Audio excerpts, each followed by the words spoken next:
ঢাকার কাফরুলে একটি ফ্ল্যাটে নারায়ণগঞ্জের ফতুল্লার ডাইন ব্যবসায়ী জসিমউদ্দিন মাসুমকে ১১ টুকরা করেন রুমা নামের এক নারী।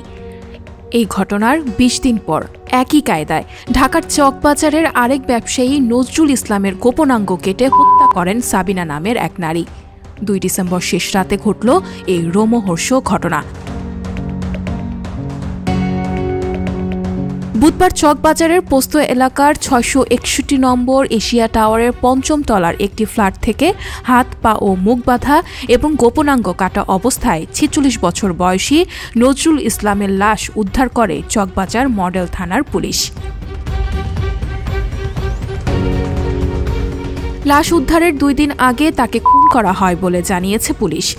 ব্যবসায়ী নজরুলকে হত্যার ঘটনায় শনিবার সাবিনাকে যশোর থেকে গ্রেফতার করে চকবাজার মডেল থানা পুলিশ।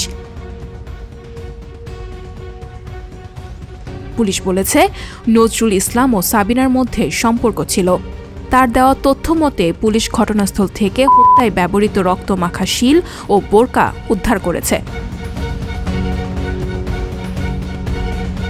চাকরি দেওয়ার আলোচনার সূত্রে মাসখানেক আগে দুজনের পরিচয় হয় জানিয়ে পুলিশ বলছে, চাকরি না দেওয়া ও পরিচয় সূত্রে সম্পর্ক হলেও বিয়েতে রাজি না হওয়ার জেরে ব্যবসায়ীকে খুন করা হয়। ঘটনার আগে শুক্রবার নরসিংদীতে নজরুলের বোনের বাসায় যান তার স্ত্রী ও সন্তানরা। সোমবার থেকে তাকে ফোনে পাচ্ছিল না পরিবার। পরে ঢাকায় ফিরে এসে নজরুলের ছেলে সুমিত চাচা তাপসকে নিয়ে চকবাজার ও লালবাগ থানায় গিয়েছিলেন জিডি করতে না পেরে রাতে বাসায় ফিরে বাবার লাশ আবিষ্কার করেন সুমিত। মামলার তদন্তে নেমে ঘটনাস্থলের সিসি ক্যামেরার ফুটেজ বিশ্লেষণ করে হত্যাকাণ্ডে জড়িত ২৫ বছর বয়সী সাবিনা আক্তারকে শনাক্ত করার পর শনিবার যশোরের বাঘারপাড়ার মির্জাপুর মধ্যপাড়া এলাকা থেকে তাকে গ্রেফতার করা হয়।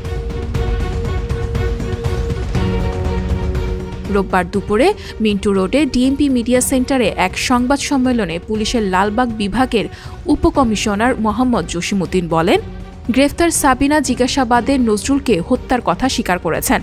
তার কাছ থেকে নিহত নজরুলের ব্যবহৃত ২টি মোবাইল ফোনও জব্দ করা হয়েছে।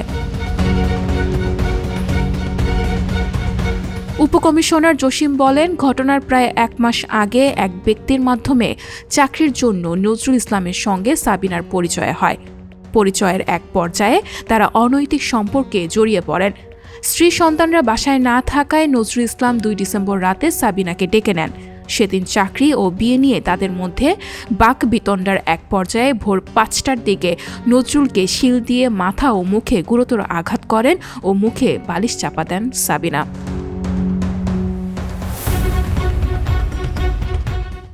সংবাদ, ফিচার ও অনুষ্ঠানের জন্য ভিজিট করুন সংবাদ প্রকাশের ওয়েবসাইট এবং যুক্ত থাকুন ফেসবুক পেজ ও ইউটিউব চ্যানেলের সঙ্গে।